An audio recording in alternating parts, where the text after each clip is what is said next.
하늘의 문을 여소서, 이곳을 주목하소서. 주를 향한 노래가 꺼지지 않으니 하늘을 열고 보소서. 이곳에 임재하소서. 주님을 기다립니다. 기도의 향기가 하늘에 닿으니 주여, 주여 임재하여 주소서. 이곳에 오셔서 이곳에 앉으소서. 이곳에서 드리는 예배를 받으소서. 주님의 이름이, 주님의 이름만이, 오직 주의 이름만 이곳에 있습니다. 하늘의 문을, 하늘의 문을 여소서. 이곳을 주목하소서. 주를 향한 노래가 꺼지지 않으니 하늘을 열고 보소서. 이곳에 임재하소서. 이곳에 임재하소서. 주님을 기다립니다.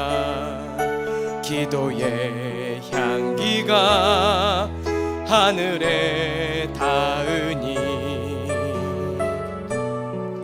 주여 임재하여 주소서.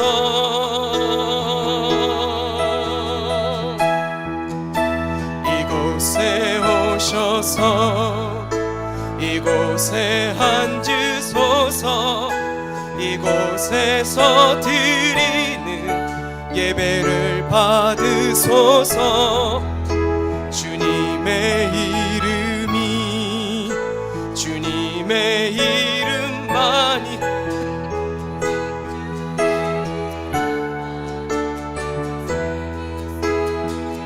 이곳에 오셔서 이곳에 오셔서 이곳에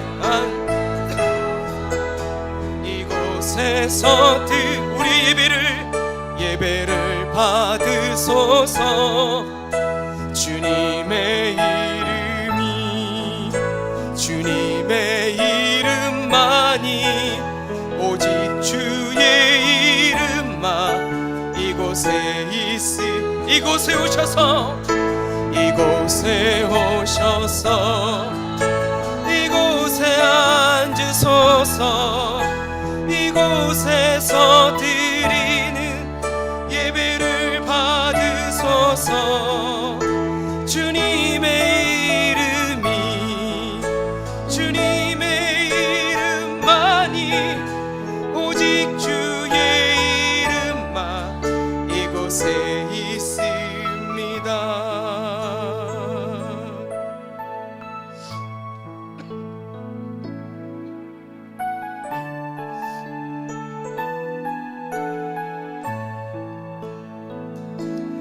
아무도 예배하지 않는 그곳에서 주를 예배하리라. 아무도 찬양하지 않는 그곳에서 나 주를 찬양하리라. 다시 한번 아무도 예배하지 않는, 아무도 예배하지 않는 그곳에서 주를 예배하리라. 아무도 찬양하지 않는 그곳에서 나 주를 찬양하리라. 누구도 헌신하지 않는 그곳에서 주께 헌신하리라. 누구도 증거하지 않는 그곳에서 나 주를 증거하리라. 내가 밟는 모든 땅 주를 예배하게 하소서. 주의 보혈로 덮어지게 하소서. 내가 선이고 주의 거룩한 곳 되게 하소서. 주의 향기로 물들이소서. 내가 밟는 모든 땅 주를 예배하게 하소서. 주의 보혈로 덮어지게 하소서. 내가 선이고 주의 거룩한 곳 되게 하소서. 주의 향기로 물들 내가 밟는 모든 땅 주를 예배하게 하소서. 주의 보혈로 덮어지게 하소서.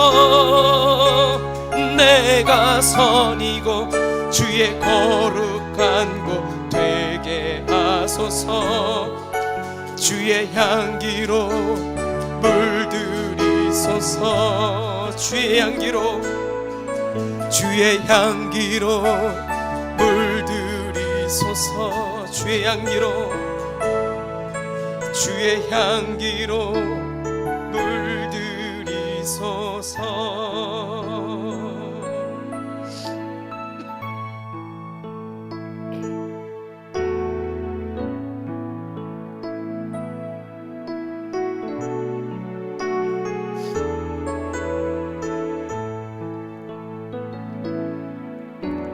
주여 우린 연약합니다. 우린 오늘을 힘겨워합니다. 주 뜻 이루며 살기에 부족합니다. 우린 연약함. 우리 다시 한번 고백합니다. 주여 우린 연약합니다. 주여 우리 연약합니다. 우린 오늘을 힘겨워합니다. 주 뜻 이루며 살기에 부족합니다. 우린 연약합니다. 주여 우린 넘어집니다. 주여 우린 넘어집니다. 오늘 하루 또 실수합니다. 주의 긍휼을 구하는 죄인입니다. 우리 주만 바라봅니다. 한없는 주님의 은혜 온 세상 위에 넘칩니다.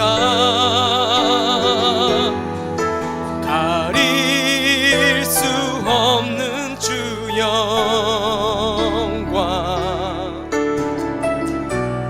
온 땅 위에 충만합니다. 주님만이 길이 오니 우린 그 길 나아갑니다. 그날에 우릴 이루시 주는 완전합니다. 한없는 주님의 은혜 온 세상 위에 넘칩니다.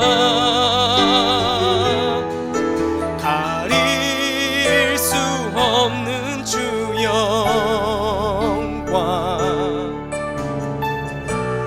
온 땅 위에 충만합니다. 주님만이 길이 오니 우린 그 길 따라갑니다. 그날에 우리를 이루시 주는 완전합니다. 그날에 우릴 이루시 주는 완전합니다.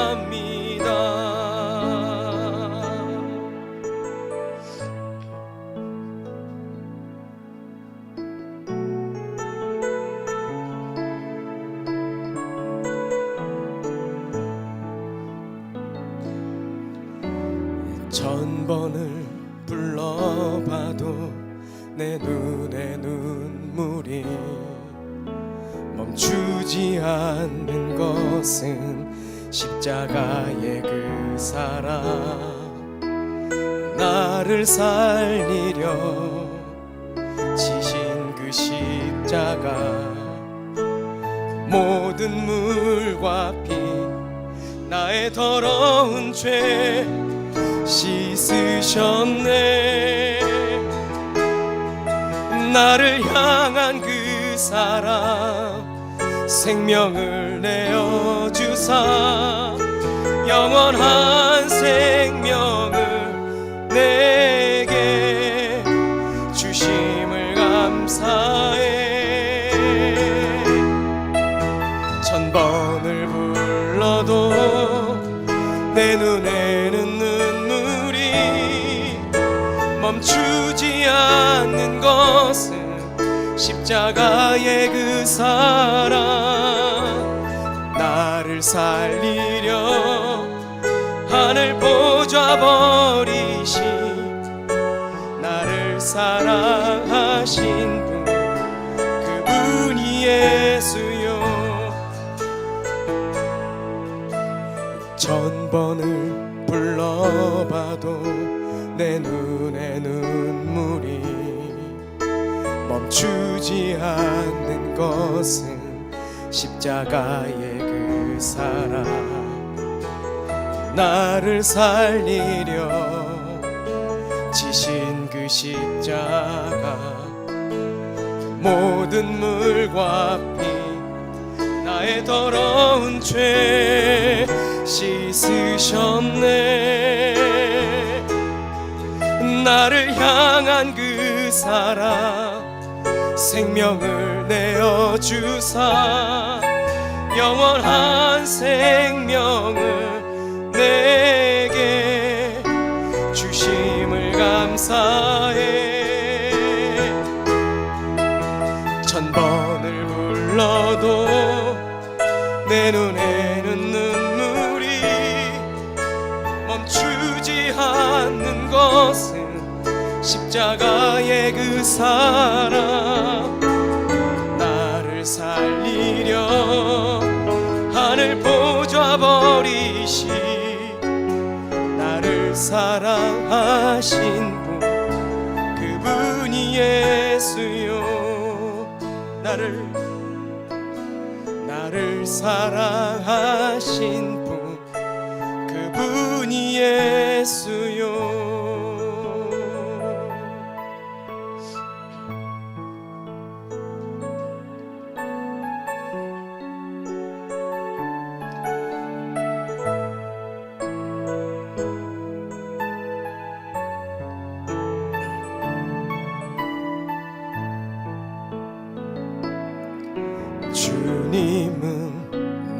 맘에 아픔 알아주시니 지난 밤 눈물 지워주시고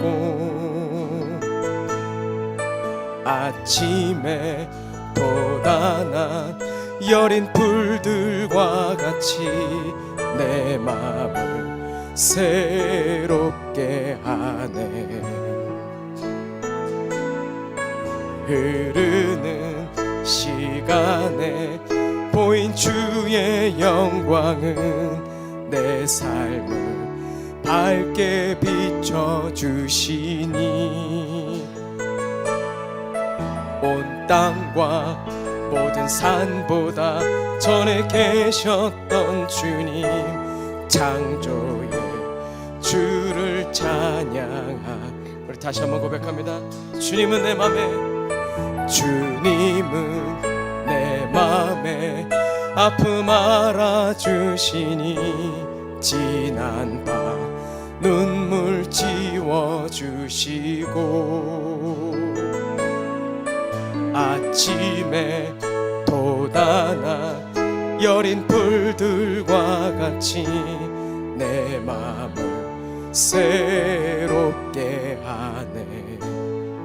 흐르는 시간에 보인 주의 영광은 내 삶을 밝게 비춰주시니 온 땅과 모든 산보다 전에 계셨던 주님 창조의 주를 찬양하네. 주님은 거친 바다 위 나의 두 손으로 굳게 잡아주시네. 주님께 맡긴 인생의 여정 속에 아픔만큼 기쁨의 날 주시네. 주님은 거친 바다 위, 주님은 거친 바다 위다. 두 손으로 굳게 잡아주시네. 주님께 맡긴 인생의 여정 속에 아픔만큼 기쁨의 날 주시네. 주님은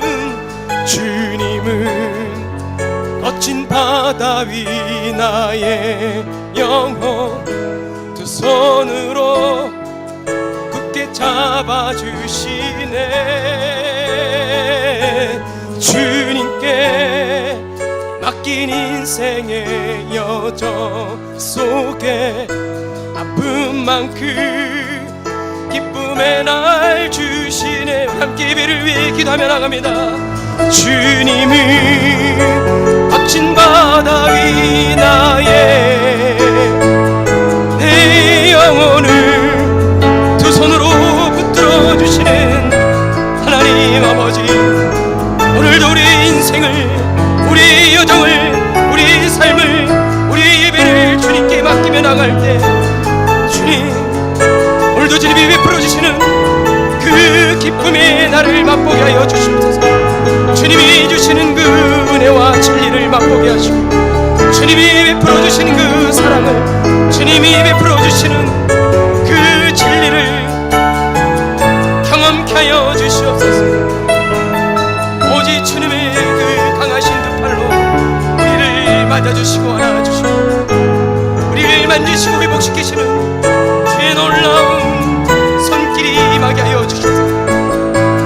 주님은 거친 바다 위 나의 영혼 두 손으로 굳게 잡아주시네. 주님께 맡긴 인생의 여정 속에 아픔만큼 기쁨의 날 주시네.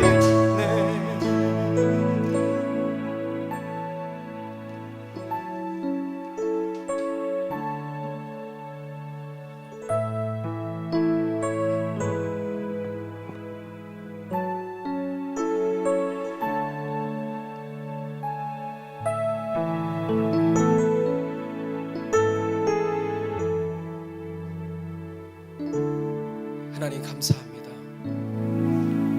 오늘 우리가 주님 앞에 나올 때 세상의 두려운 것들을 바라보지 않고 오직 주님을 바라보게 하여 주시옵소서. 우리를 강하게 하시고 능하게 하신 주님을 바라볼 때 우리의 두려움이 떠나가게 하시고 우리의 불안이 떠나가게 하시고 우리의 좌절이, 우리의 넘어짐이, 우리의 연약함이 회복되는 귀한 시간 되게 하여 주시옵소서. 오늘도 주님의 그 두 손으로 우리를 붙들어 주시길 원합니다. 주님께 맡긴 우리의 삶에, 주님께 맡긴 우리의 이 예배 가운데 기쁨을 더하여 주시옵소서. 감사드리며 예수님의 이름으로 기도합니다.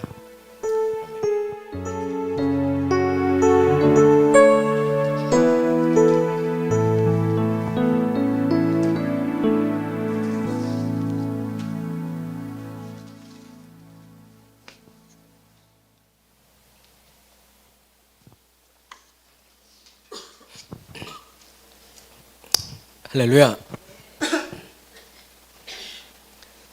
오늘 말씀은 누가복음 이제 10장 말씀입니다. 1절부터 20절 말씀이고요. 함께 제목을 읽어 주시겠습니다. 시작. 주님의 기쁨, 주님의 합한 자. 오늘 본문은 지난 시간에 이어지는 거라고 보시면 되겠습니다. 지난 시간에 저희가 제자인지 팬인지, 제자인지 군중인지, 제자인지 무리 속의 한 사람인지 질문하시는 그 주님의 그 질문 앞에 대답해야 했고 주님의 부르심 앞에 그 콜링 앞에 응답해야만 되는 그런 시간을 가졌다면 오늘도 계속해서 사실 제자인지 팬인지, 당신은 제자입니까? 당신은 팬입니까? 제자입니까? 군중입니까? 제자입니까? 무리 속의 그 한 사람입니까? 주님 앞에 열광을 하지만, 주님은 외치지만 결국 나중에 주님께 돌을 던지는, 오늘 그 질문 앞에 다시 한번 결단할 수 있는 저와 여러분 되길 주의 이름으로 축원합니다. 오늘 본문 역시 예수님께서 제자들을 9장부터 예수님께서 아울리치 시켰죠. 선교 여행을 시키면서 12제자를 보내실 때 그냥 보내지 않고 어떻게 보내셨죠? 모든 귀신을 제어하는 힘과 능을 더하시고 병을 고치는 능력을 더하시고 부어주시고 그들을 보내시잖아요. 그리고 그들이 보고를 하고 했다면 오늘 12제자가 아니라 또 다른 이제 예수님께서 제자를 부르시는데 1절 말씀 보겠습니다. 시작. 그 후에 주께서 따로 70인을 세우사 친히 가시려는 각 동네와 각 지역으로 둘씩 앞서 보내시며. 지난 시간에 예수님께서 12명의 제자를 보내셨다면 오늘은 70명의 제자를 세우셔서 보내시는, 그래서 유일하게 이 복음서에서 누가복음에만 이 70인의 파송 선교 이야기가 나옵니다. 역시 그 누가 자체가 의사이면서 역사가이기 때문에 누가의 시각으로 바라보는 그 70인 을 오늘 살펴보도록 하겠습니다. 그 70명을 부르셔서 하나님의 나라를 전파하게 하시는 거죠. 똑같이.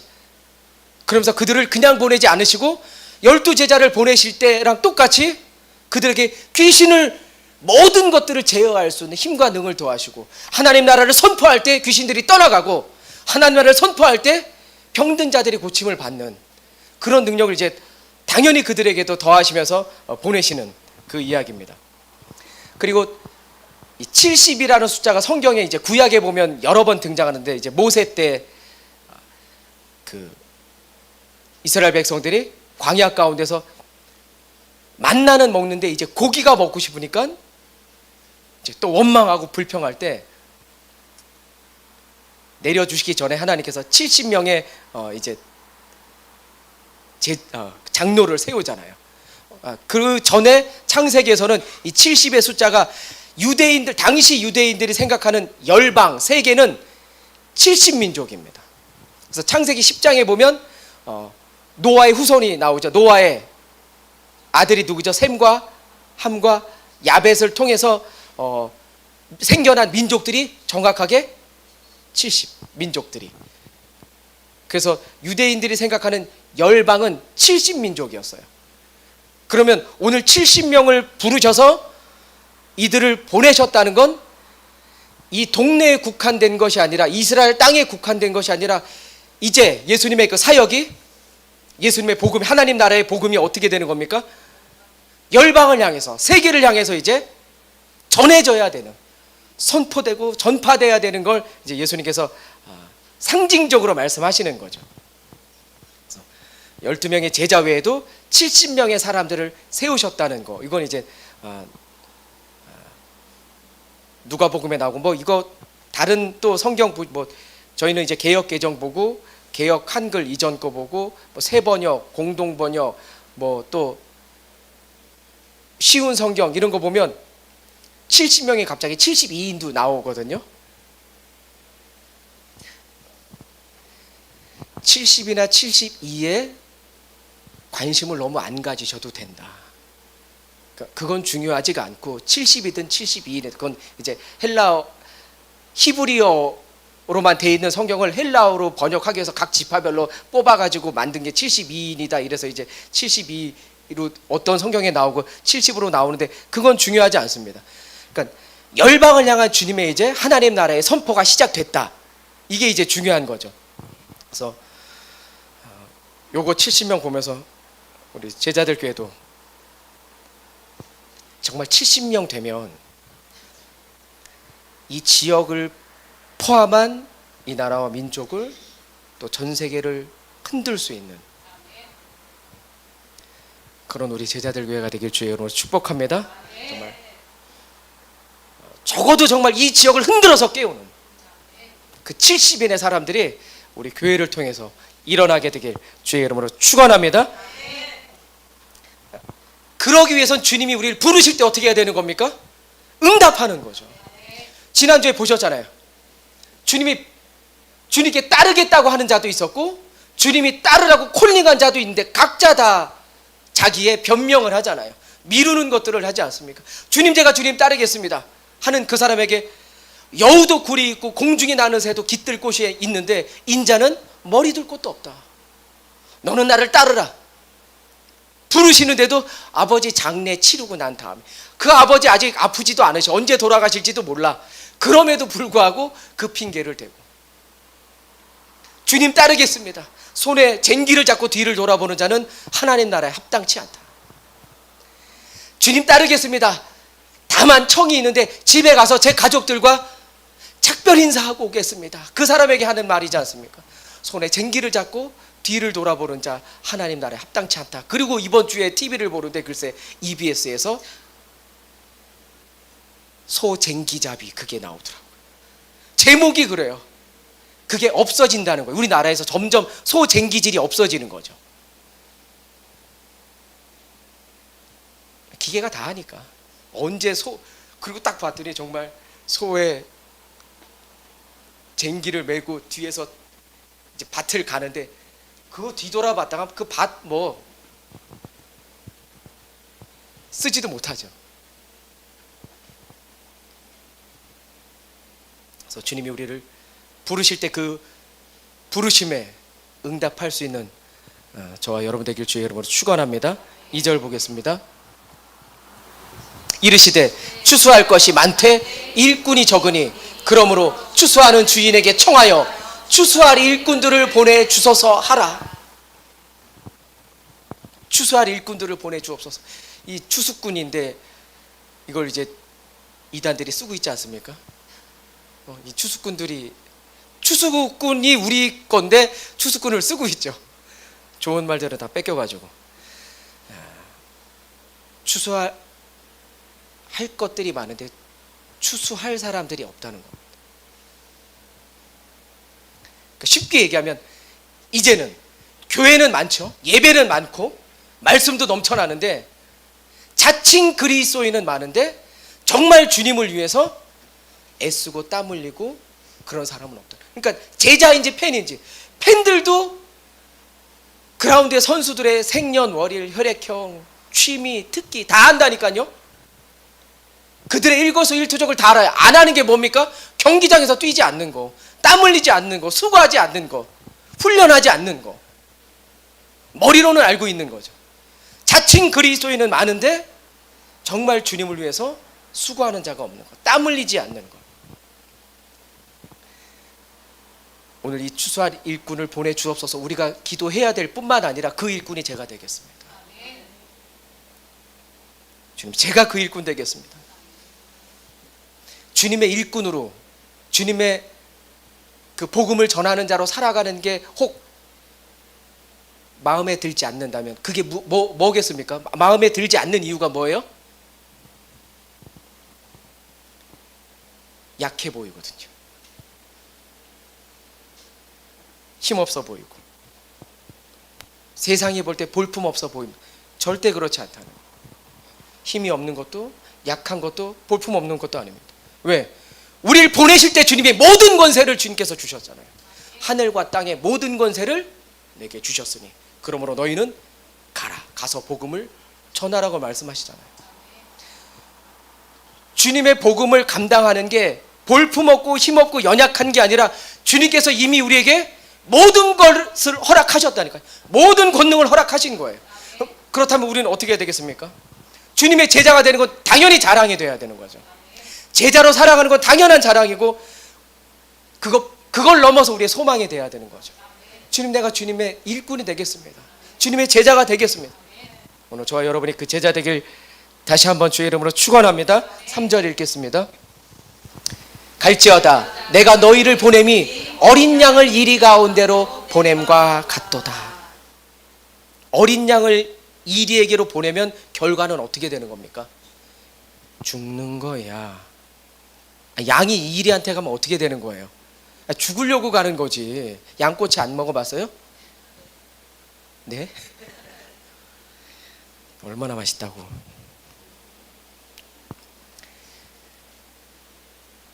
그런데 내가 너희를 세상 가운데로 보내는데 어떤 마음이 드냐면, 내 마음은 그렇다. 마치 양을 이리에게로 보냄과 같은 주님의 마음을 주님이 말씀하시는 거예요. 그런데 보이지 않지만 이렇게 말하고, 우리가 주님이 이렇게 나온 그 문맥과 문장의 뜻이 아니라 그 너머에 있는 주님의 마음, 주님의 뜻, 주님의 의도, 주님의 진의가 뭡니까? 두려워하지 말라는 거예요.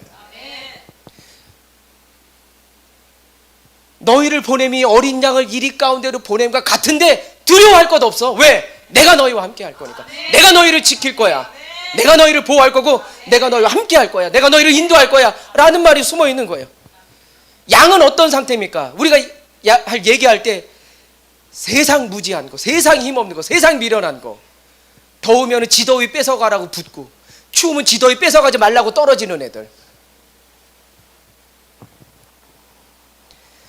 우리를 양으로 비유하는 건 우리가 그렇게 연약하다는 거예요. 그렇게 무지하다는 거예요. 아무것도 할 수 없는 거예요. 무능의 상태예요, 우리는. 그런데 주님이 함께 하시면 모든 걸 감당할 수 있을 뿐만 아니라 주님만 의지하라는 겁니다. 무지하니까, 무능하니까, 아무것도 할 수 없으니까, 약하니까 주님만 의지하라는 거예요. 주님만 의지할 수 있는 저와 여러분에게 주의 이름으로 축원합니다. 양처럼 우리는 연약하고 아무것도 할 수 없고 미련하지만 하나님께서 우리를 지키실 것이다. 하나님께서 우리를 붙들어 주시고 인도해 주실 것이다. 함께 하실 것이다. 그런데 이 양이요, 19절에 보면요, 19절 있습니까? 없습니까? 19절 한번 읽어 주시겠어요? 내가 너희에게 뱀과 정갈을 밟으며 원수의 모든 능력을 제어할 권능을 주었으니 너희를 해칠 자가 결코 없으리라. 보이는 모습은 양이에요. 그런데 19절에 보면, 그 후반절에 보면, 너희가 뱀과 전갈을 밟으며 원수의 모든 능력을 제어할 권능을 주셨다는 겁니다. 할렐루야. 이미 주님이 우리와 함께 하시다는 거예요. 함께 하겠다는 겁니다. 그래서 두려워할 필요가 없다는, 두려워하지 마십시오, 여러분. 두려워하지 않게 되길 주의 이름으로 축원합니다. 내가 두려워하지 않겠습니다, 주님. 제가 두려워하지 않겠습니다. 두려워하지 않는 마음을 주시옵소서. 두려워하지 않고 두려움을 바라보는 게 아니라 주님 바라보게 하여 주시옵소서. 오늘 이 기도를 할 수 있게 되기를 바랍니다. 너희를 해칠 자가 결코 없다는 거예요. 양처럼 보이지만 주님이 함께 하시기 때문에 너희를 해칠 자가 결코 없으리라 말씀하십니다. 그러니까 너무 양처럼 사는 거 억울해하지 말라는 거예요.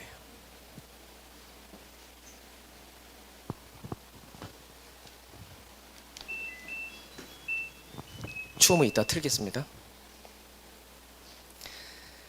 그래서 다시 한번 제가 이 말씀 보면서 양을 이리로 보낸다. 저는 띠도 범띠거든요. 그리고 한 번도 양으로 살아본 적이 없는 것 같아. 주님 앞에선 물론 양이죠, 제가. 그런데 정말 제 삶을 돌아볼 때 양으로 살았던 적이 많았을까? 오죽하면 하람이가요, 어릴 때 저를 보더니 사자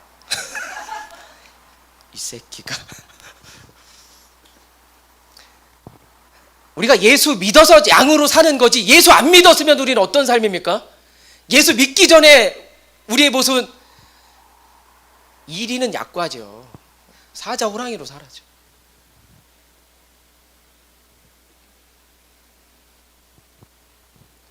사자 호랑이로 살았다는 거, 이리로 살았다는 게 뭡니까? 예수 믿기 전에 이리로 살았다는 건 그만큼 교만했다는 거예요.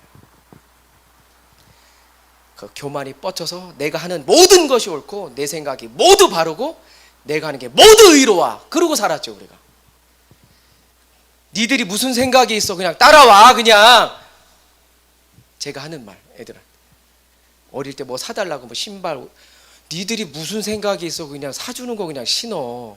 이제 안 신어요. 고등학교 되면 안 신어요. 승주, 너 핸드폰 아빠가 사주는 거 쓸 수 있어? 너 22가 웬 말이야? S22 너 21 써. 그럼 쓸 수 있어? 전 죽어도 아이폰 쓸 거예요. 그리고 아빠랑 어제 아이폰 사러 돌아다녔잖아. 중학생 때까지는 가능해요. 주는 거 써. 그냥 주는 거 신어. 사주는 거 입어. 고등학교 딱 되니까 자기의 브랜드가 나타나요. 자기의 브랜드, 친구들의 브랜드 같아야 돼.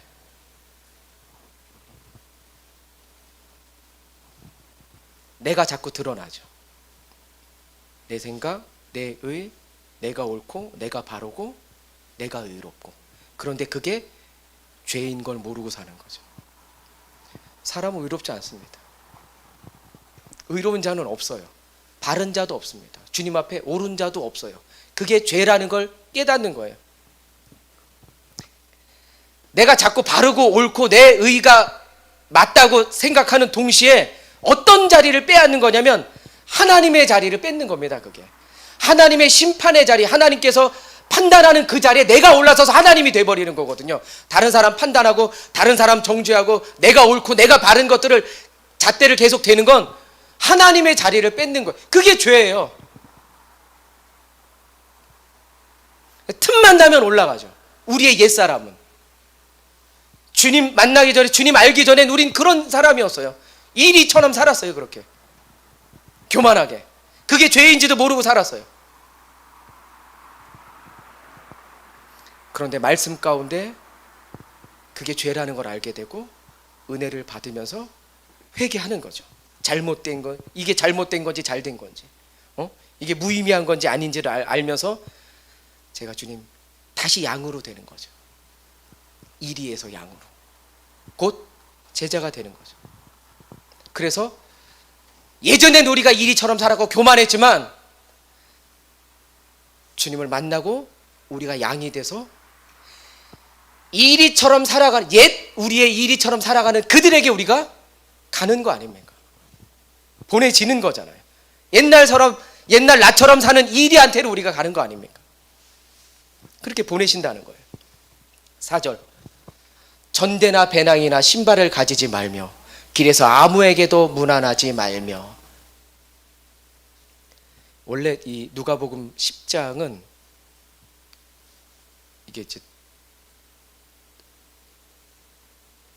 선교장이라 그래서 선교사, 선교에 필요한 모든 부분들이 이 안에 있다. 텍스트예요, 사실. 그래서 선교를 준비하고 있다면 이 누가복음이 장착이 돼 있어야 되는 거예요. 그러면서 이제 이게 전대가 뭡니까? 옛날 돈주머니잖아요. 전대나 배낭이나 신발을 가지지 말며 길에서 아무에게나 문안하지 말며. 유대인들 특징이 길에서 만나면 인사하는데 우리처럼 안녕하세요 이렇게 하는 게 아니에요. 얘네는 만나면 결혼했으면 아내, 자녀, 부모, 친척부터 시작해서 이 사람의 이 가족을 모두 하고 나서 또 뭘 얘기를 하냐면 키우는 양, 키우는 소까지. 그러니까 그 염소는 잘 있냐고. 그러니까 얼마나 오래 걸리는 겁니까? 그리고 한 사람이랑 다음에 또 만나면 그걸 또 하는 거예요. 특징이 그렇다. 그러니까 정말 중요한 것들이 있는데 이런 것들의 마음을 뺏기지 말라는 거예요. 그리고 전대나 배낭이나 신발을 가지지 말라는 게 아무것도 준비하지 말고 그 선교 가라? 그게 아니잖아요. 주님의 의도가 그겁니까? 이것만 읽으면 우리 주님이 계획이 있으신 것 같은데 계획이 없네. 송광호가 뭐라 그러겠어요? 넌 계획이 없구나. 그럴 거 아니에요. 계획이 있어야 되는데 주님 볼 때 계획이 없는 것처럼 보이잖아요. 근데 예수님의 의도가 뭡니까? 이 말을 말씀하신 건 너희를 향한 하나님의 도우심이 있을 거야. 그래서 제자의 첫걸음이 뭡니까? 제가 주님의 제자가 되겠습니다. 그 첫걸음이 주님의 공급하심을 믿는 거라니까요. 주님의 채우심, 주님의 돌보심, 여호와 이레, 그걸 믿는 거예요. 그거를 믿지 않으면, 하늘의 가치가 없으면 제자로 어떻게 살겠냐고요. 하나님께서 공급하실 거라는 건, 하나님이 채우실 거라는 건, 하나님이 돌보시고 예비하실 거라는 걸 믿지 않으면 그 하늘의 가치가 없다 그러면 어떻게 제자가 되겠냐고요.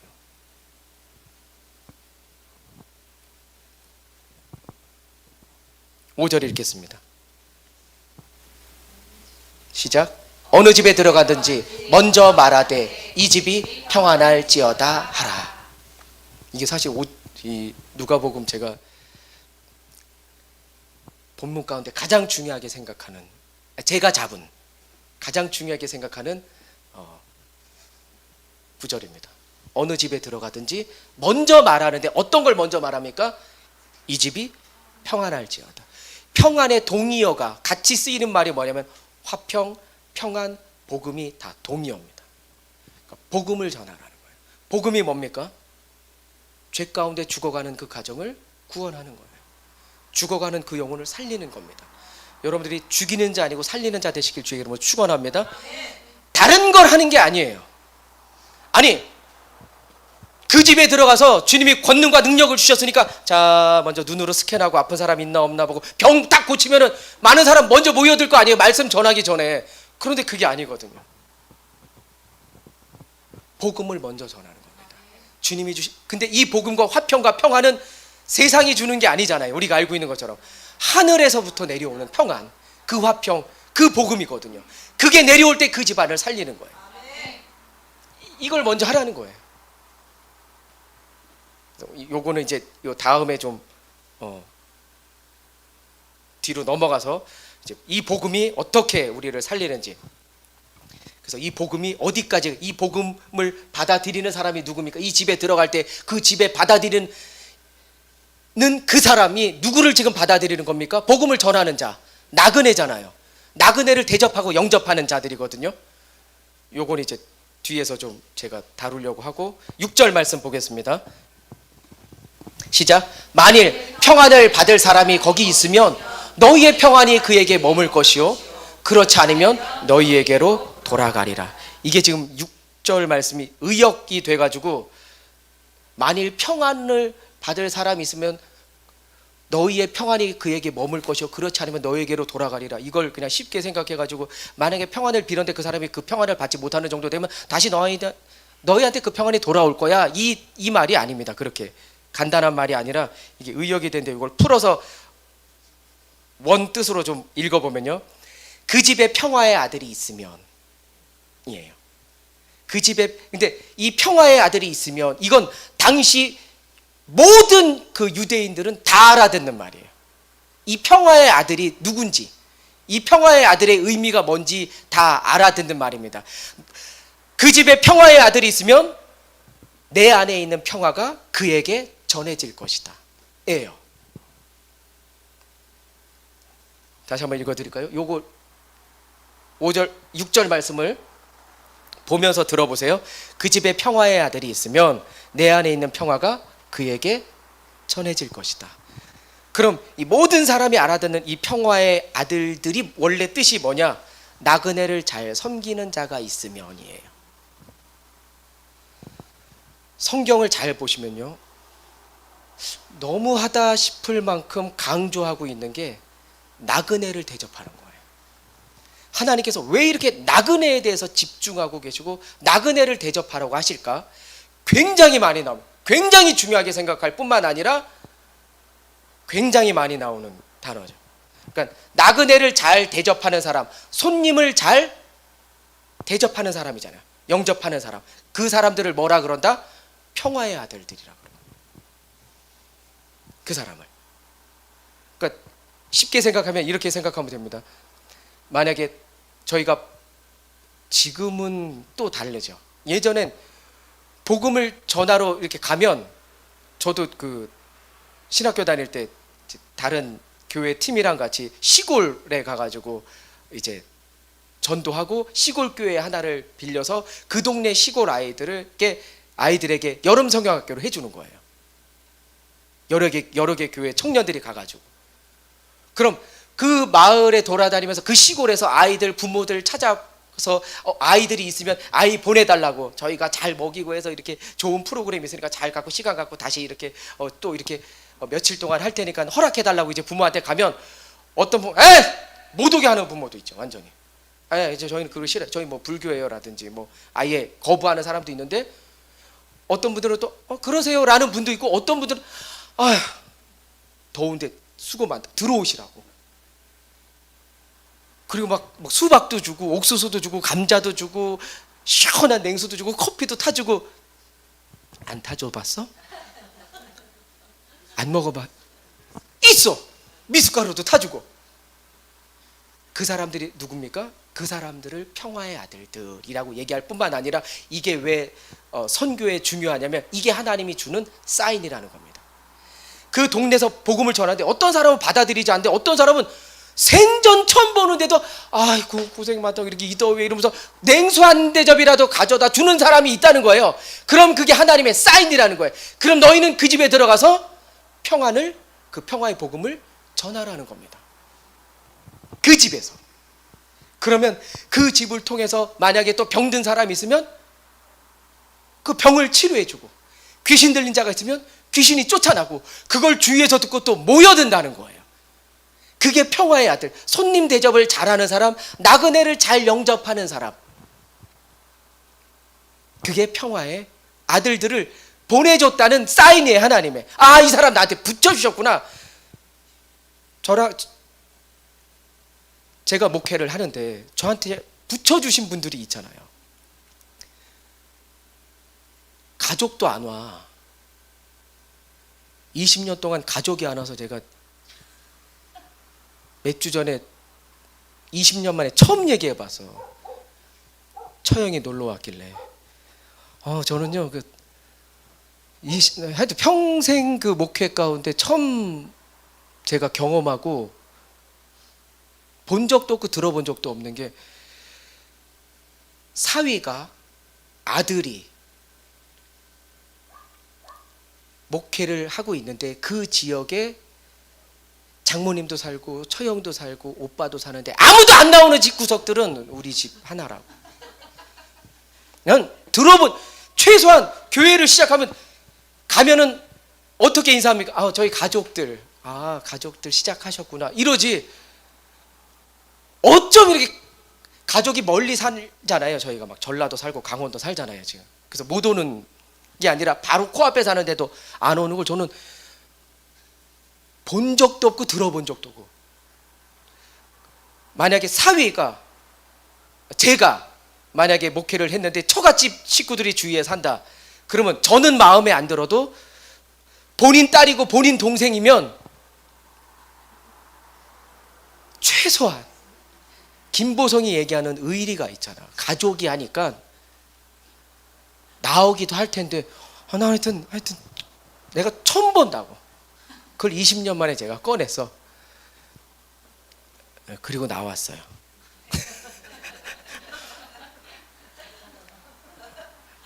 그게 20년 만에 들리는 거죠. 너무 했나 우리가?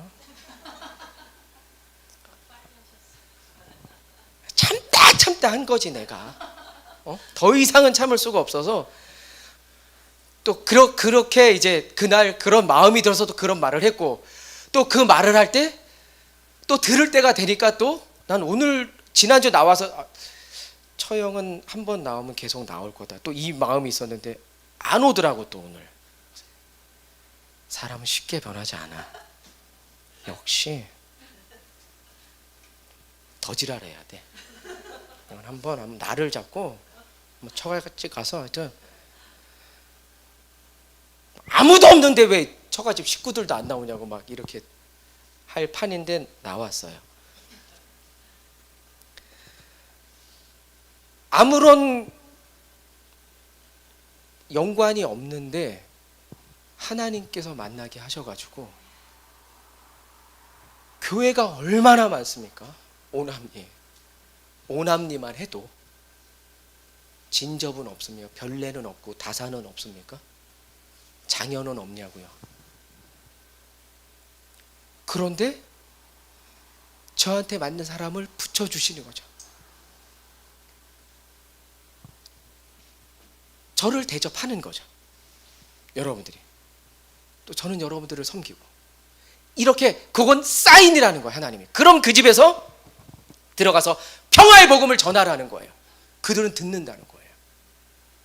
그에게 전해질 거야. 그겁니다.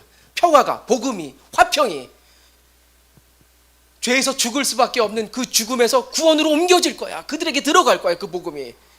그 말입니다. 7절. 그 집에 유하며 주는 것을 먹고 마시라. 일꾼이 그 삭슬 받는 것이 마땅하니라. 이 집에서 저 집으로 옮기지 마. 이런 사람이 굉장히 많았다는 거예요. 받아들여서 그 집에서 전하면서 조금 있으니까 그 밥에 그 나물 자꾸 지겹다. 저쪽 집에서 조금 오라는 것 같은데 저 집으로, 이렇게 옮기지 말라는 거예요. 이 집 저 집 옮겨 다니지 말라는 거예요. 그런 사람들이 그때 순례자가 굉장히 많았기 때문에 그러지 말라는 겁니다. 그래서 넘어가겠습니다. 계속 옮겨 다니지 말아라. 10절 12절에 오늘 5절의 말씀과 연결해 가지고 요 말씀을 하려고 제가 이걸 이제 이렇게 끌어가는 겁니다. 10절부터 12절 시작. 어느 동네에 들어가든지 너희를 영접 아니하거든 그 거리로 나와서 말하되 너희 동네에서 우리 발에 묻은 먼지도 너희에게 털어버리노라. 그러나 하나님의 나라가 가까이 온 줄 알라 하라. 내가 너희에게 말하노니 그날에 소돔이 그 동네보다 견디기 쉬우니라. 나그네를 대접하라. 손님 대접하라. 그게 너희를 대접하는 그 나그네를 대접하고 손님을 대접하는 그들이 평화의 아들들이다. 주님께서 예비해 주신 그 사람들이, 그게 사인이다. 그럼 그 집에 들어가서 복음을 전해라. 나그네 얘기가 시컷 나오다가 갑자기 내가 너에게 말하노니 그날에 소돔이 그 동네에, 갑자기 소돔이 나와요. 소돔이 어디입니까? 소돔과 고모라, 불과 유황 가운데 심판받아서 없어진. 그럼 소돔에 누가 살고 있었습니까? 아브라함의 조카 롯이. 그러면 질문 하나 드리겠습니다. 소돔이 왜 망한 겁니까? 우리가 알고 있는 것처럼 소돔에 동성애가 당시 판을 쳤죠. 그런데 나그네 대접하는 것들이 나오지 소돔이 왜 망했는지 동성애는 단 한 글자도 안 나와요. 동성애 때문에 그렇게 된다 그러면 오남리도 안전하지 못해. 사실 동성애 있는 곳마다 하나님이 불과 유황으로 심판하신다 그러면 우리가 살고 있는 이곳도 안전하지 못해. 당장 불과 유황으로 심판받아야죠. 동성애 때문에 그 소돔과 고모라가 멸망한 게 아닙니다. 저희 집사람한테는 어제 소돔과 고모라가 왜 망했는지 얘기할 수 있어? 그랬더니 의인 10명이 없어서지. 맞습니다. 의인이 없어서 그래요. 그런데 그 의인이 누굽니까?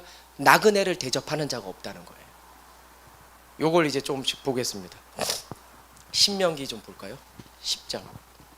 나그네를 얼마나 강조하냐면 너희는 나그네를 사랑하라. 전에 너희도 애굽 땅에서 나그네 되었습니다.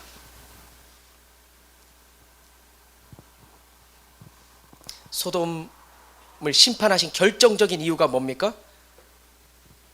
나그네를 대접하는 자가 없었다는 거예요.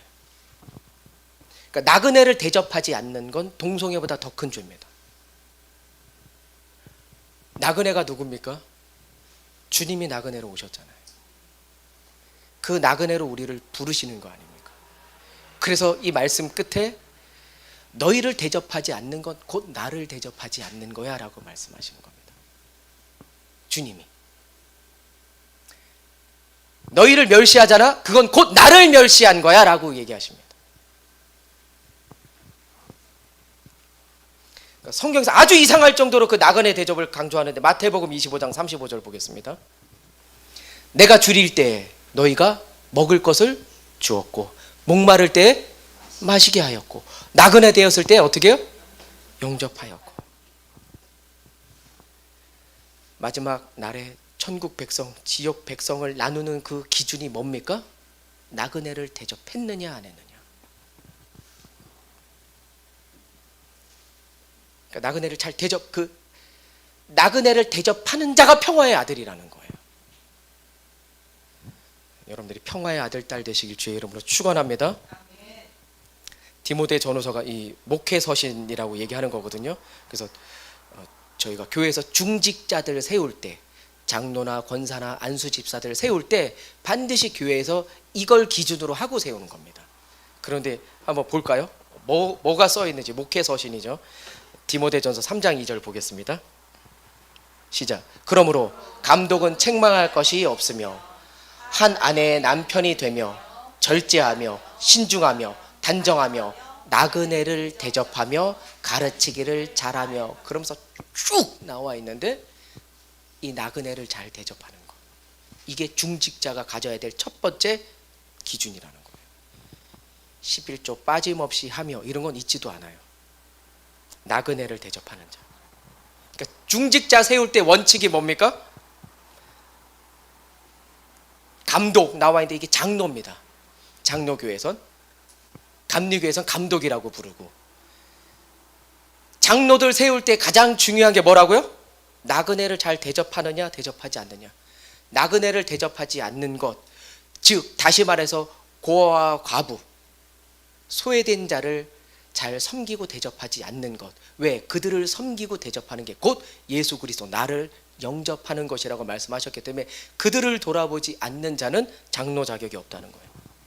디도서 볼까요? 1장 7절부터 8절. 감독은 하나님의 청지기로서 책망할 것이 없고 제 고집대로 하지 아니하며 급히 분내지 아니하며 술을 즐기지 아니하며 구타하지 아니하며 더러운 이득을 탐하지 아니하며 오직 나그네를 대접하며 선행을 좋아하며 신중하며 의로우며 거룩하며 절제하며, 이것도 쭉 나와 있는데 오직이 뭡니까? 가장 첫 번째, 가장 중요한 게 뭡니까? 나그네를 대접하는 거예요. 나그네를 대접하는 자, 교회 지도자가 될 수 있다.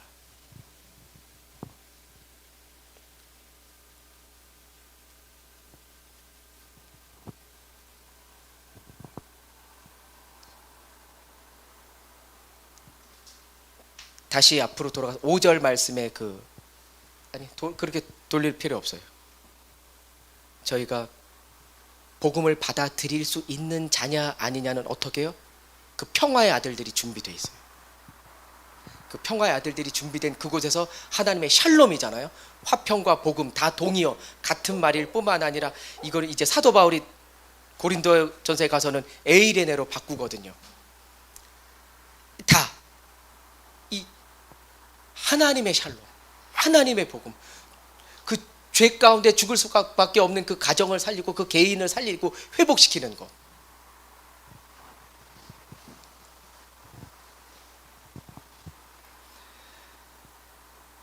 오늘 주님이 우리를 제자로 부르시고 그리스도인으로 부르시고 일꾼으로 부르시는데 가장 중요한 게 뭡니까?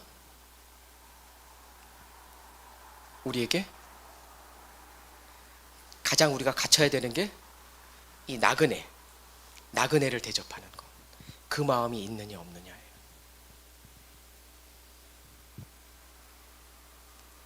말씀을 정리하면서 조카 롯은 그 나그네들 영접하고 대접해서 어떻게 됩니까? 구원받잖아요. 소돔과 고모라가 다 멸망당할 때 구원받잖아요. 그런데 그 소돔과 고모라의 그 조카 롯이 있는 그곳에 나그네를 대접할 때 그 나그네가 그 집에 들어가는 걸 보고 그 동네 소돔의 사람들이 그 롯의 집에 모여서 어떻게 합니까? 니네 집에 들어간 그 사람들 우리에게로 달라는 거예요. 대접하려고 달라는 게 아니라 그들의 욕망과 욕구를 채우기 위해서.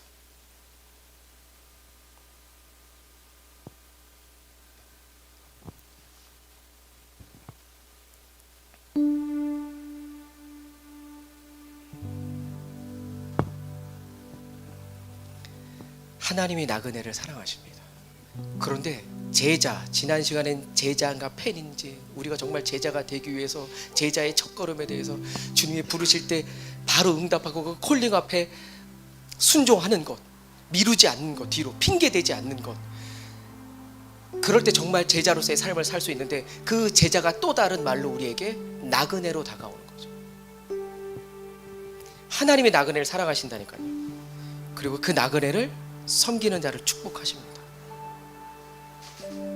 그래서 여러분들이 복음을 전할 때 여러분을 섬기는 자가 혹 나타나면 그거에 하나님이 붙여주셨다는 사인이에요. 그게.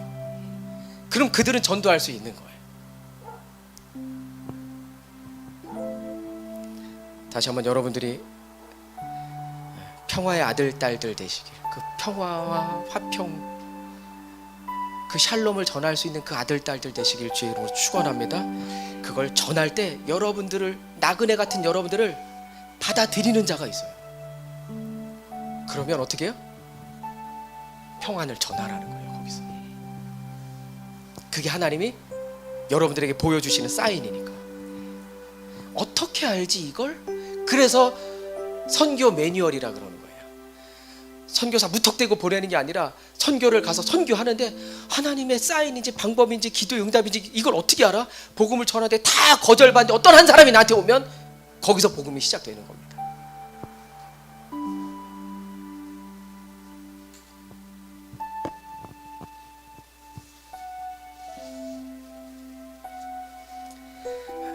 오늘 다시 한번 우리에게 질문하는 그 질문 앞에 대답하고 또 결단하는 시간을 갖겠습니다.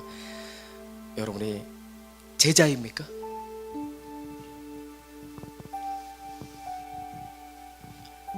주님, 제가 제자입니까? 팬입니까? 제자입니까? 군중입니까? 제자입니까? 무리 가운데 한 사람입니까? 제자로 부르셨다면 여러분들은 화평과 평안과 그 샬롬을 전할 수 있는 자 되시길 주의 이름으로 축원합니다. 전하기 위해서 우리가 갖춰야 되는 건 당연히 주님의 십자가를 지는 겁니다. 그 십자가가 있을 때, 그 십자가를 질 때만 주님께서 맡겨주신 그 나그네의 삶을 살 수 있어요. 오늘 주님이 기뻐하시는 삶을 살 수 있는 저와 여러분 되길 주의 이름으로 축원합니다. 주님, 제가 주님의 기쁨 되겠습니다. 내가 주님의 기쁨 되길 원합니다. 주님이 찾으시는 그 한 사람 되길 원합니다. 주님의 마음에 합한 자 되길 원합니다. 주님의 마음에 속한 자 되길 원합니다. 그런 마음으로 함께 찬양하고 기도하겠습니다.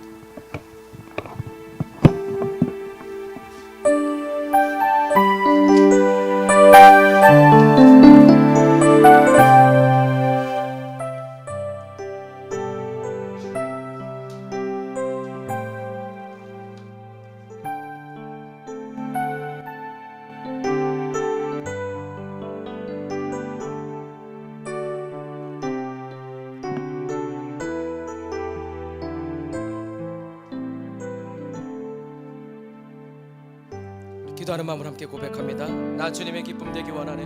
나 주님의 기쁨 되기 원하네. 내 마음을 새롭게 하소서. 새 부대가 되게 하여 주사 주님의 빛 비추게 하소서. 다시 한번 나 주님의 기쁨 되기 원하네.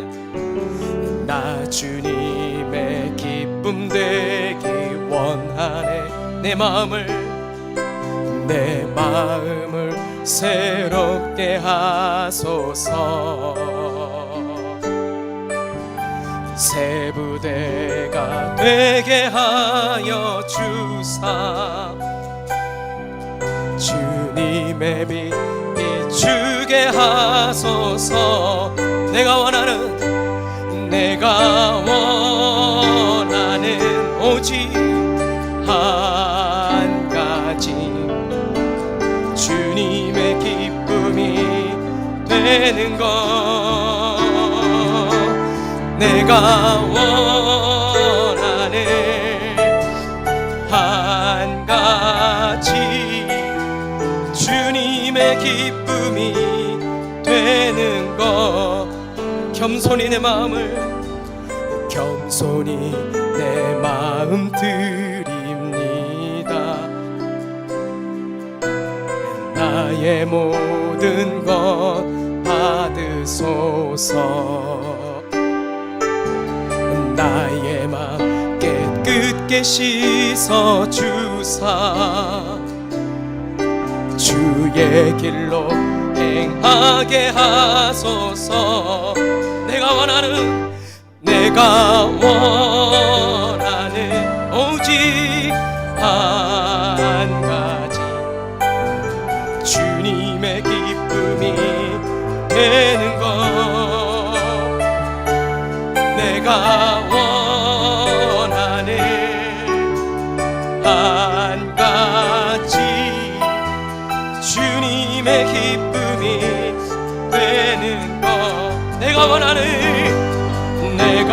원하는 한 가지 주님의 기쁨이 되는 것. 내가 원하는 오직 한 가지 주님의 기쁨이. 마지막으로 내가 원하는